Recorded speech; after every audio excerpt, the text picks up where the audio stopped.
অবশেষে আমিও টিকিও আইউর এই যে মাল্টি কুকারটি সেটি নিতে বাধ্য হলাম, কারণ দিন যতই যাচ্ছে গ্যাসের সমস্যা কিন্তু দিন দিন বেড়েই চলছে।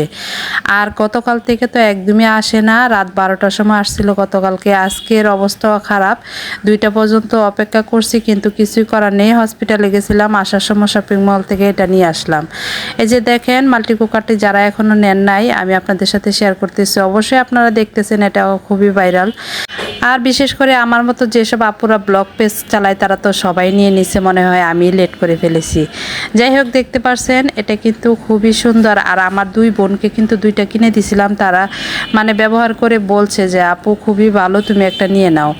আমি এতদিন ধরে এটা কিনি নাই, কারণ আমার বাসায় একটা রাইস কুকার আছে। আর বিশেষ করে আমাদের এদিকে কিন্তু গ্যাসের কোনো প্রবলেম ছিল না এতদিন, কিন্তু হঠাৎ করে কেন যে এত বড় সমস্যা হয়ে গেছে গ্যাসের কিছুই বুঝতে পারছি না। অবশেষে এটা নিয়েই নিলাম। যাই হোক, এতক্ষণ তো মাল্টি কুকারে সব কিছু দেখালাম, কিন্তু সেই মাল্টি কুকারে রান্না করলে কেমন হয় সেটা চলেন দেখাই। আজকে ভেন্ডি ভাজি করব আর ইলিশ মাছ ভুনা করব। ভেন্ডি ভাজিটা প্রথমে আমি দিয়ে দিলাম। আর আমিও কিন্তু মাল্টি কুকারে ফার্স্ট টাইম রান্না করতেছি, জানি না কেমন।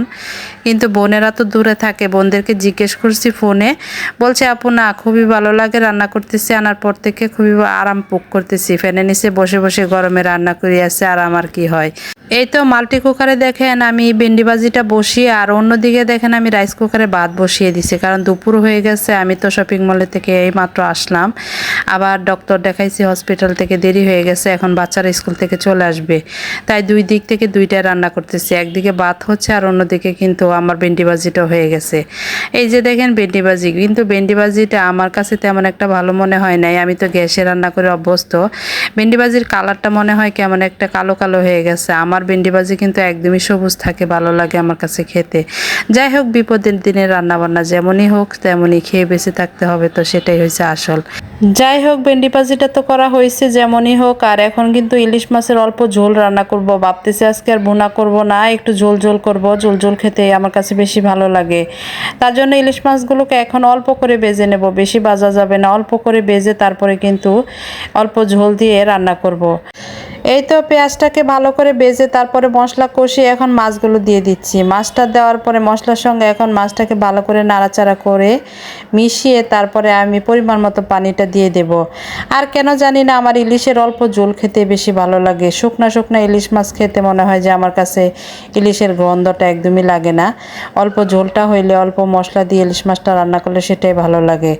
এই তো দেখেন ফাইনালি আমার সেই ইলিশের অল্প ঝোলটাও কিন্তু রান্না হয়ে গেছে। কেমন লাগছে অবশ্যই কিন্তু জানাবেন।